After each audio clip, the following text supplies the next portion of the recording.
What makes you smile these days? Yung tuloy-tuloy pa rin po na blessings na binibigay ng Panginoon. And syempre, awesome smile. How long have you been with them? So, How long have you been with them? mag 1 year na po. Mag 1 year na po. And of course, how important is oral health for you? Ako po, sobrang importante po. Ever since bata po ako, sobrang importante niya po sa akin kasi syempre yung health ng, yung pag naipag-usap ka, yung confidence mo pag naipag-usap ka, it's really important na tinitake care mo yung oral care mo. Nico, congratulations, meron ka ring movie, Saving Yes Chance. po! Kamusta naman? Parang excited. Sobrang chaotic po, sobrang nakakatawa. Hindi po, sabi ko ngayon pa lang po, sinasabi ko na, hindi po kayo lalabas ng sinihan na hindi tumatawa ka ng halaka. Pero po siya. Bigyan mo lang kami konting context yung character mo. Parang bridesmaid ka ba? Yes! Ay! Hindi. Oo naman, nakita naman na po sa teaser na bridesmaid kami. And, magugulat po kayo sa character ko kasi I never played the character like this before. It was really a challenge for me. And yeah, sobrang wild. Yung kasi sa trailer, parang super fun, super playful. Ganun rin ba on set? I mean, Opo! grabe, ang kukulit ata ninyo eh. Actually, nung na-build up po namin yung chemistry namin, lahat ng mga characters ko, at saka yung mga Ate Barbie, sobrang nadadalian na lang po kami sa mga scenes kasi parang na lang kami naglalaro po kasi. Ganun po. So parang first time niyo ba magkatrabaho together?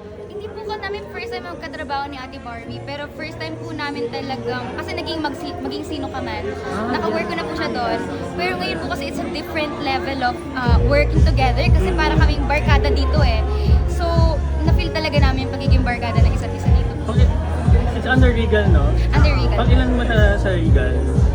First time! First time po with Regal. Kaya sobrang, I'm glad po na kinonsider nila ako sa project na to. Siguro in a few words, can you describe what kind of friendship were you able to build sa set? Sincere. Genuine and sincere. Yun po ang na-build namin talaga lahat. Music ni Mami, maganda kami ulit. Nakaka-concert, nakaka-show. Baka labas na po ng mga songs po. Pero right now po, nakasulat na po ako ng mga kanta. Naayos na lang po yung melody. And baka po this year din, makakapaglabas po ako ng mga bagong mga kanta po. And this time po, mga sulat po naman po. Yes. Meron ka ng mga nakabangko. Pa? May mga nakabangko. Sobrang dami po ako, marami nakabang.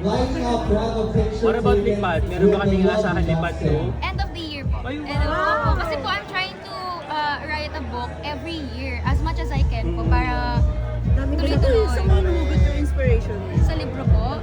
Siyempre po, ako actually childhood talaga ang inuugot ko. Kasi kung pagka sinulat ko siya, gusto ko may intindihan siya ng mga bata talaga at saka ng mga matatanda. So, kinocombine ko po yung experience ko when I was bata pa and sa experience ko po ngayon.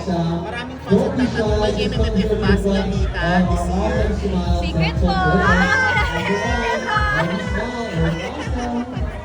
So ano to? Ito ba yun? Saving Cherry muna po. Cherry, bago yan. And then, malay niyo po, mayroong mga teleserye, you know. Parang na-mention mo sa isang interview, parang ina-admire mo si anong meron sa kanya? Si Ate Barbie po, yung work ethic niya, sobrang ganda po ng work ethic niya. Ang dami po natututunan sa work ethic niya pa lang. Paano pa sa acting and everything. Sobrang maalaga po siya sa set. Talagang sabihin niya po pag may mali, sabihin niya pagka good job ka. Talagang para ko siyang ate po talaga sa set.